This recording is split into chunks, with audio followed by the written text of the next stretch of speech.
અંકલેશ્વર તાલુકાના golden bridge નજીક આવેલા જૂના બોરપાઠા ગામની સરકારી પ્રાથમિક શાળામાં અતુલ ફાઉન્ડેશન દ્વારા નિઃશુલ્ક નોટબુક વિતરણ કાર્યક્રમનું આયોજન કરવામાં આવ્યું હતું।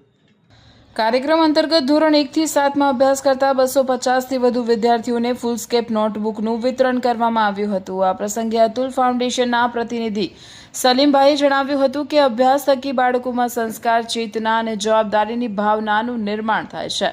વિદ્યાર્થીઓને જરૂરી શૈક્ષણિક સાધનો ઉપલબ્ધ કરાવવું એ સમાજ પ્રત્યેની આપણી જવાબદારી છે, જેના ભાગરૂપે અતુલ ફાઉન્ડેશન સમાજમાં ઉદાહરણરૂપ કાર્યક્રમોનું આયોજન કરતું રહે છે।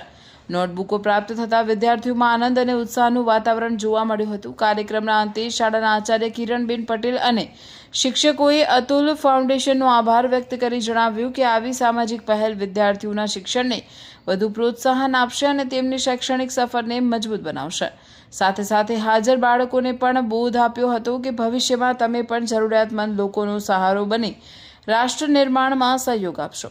આ પ્રસંગે શાળાના આચાર્ય અને શિક્ષકગણ ઉપરાંત અતુલ ફાઉન્ડેશનના મેનેજમેન્ટ સ્ટાફના સલીમ કડીવાલા, દિવ્યકાંત જોગ, મુકેશ શર્મા, ગામના સરપંચ પંકજ પટેલ, સામાજિક આગેવાન ધર્મેશ સોલંકી તેમજ પત્રકાર પ્રજ્ઞેશ પાટણવાડિયા સહિતના આગેવાનો ઉપસ્થિત રહ્યા હતા।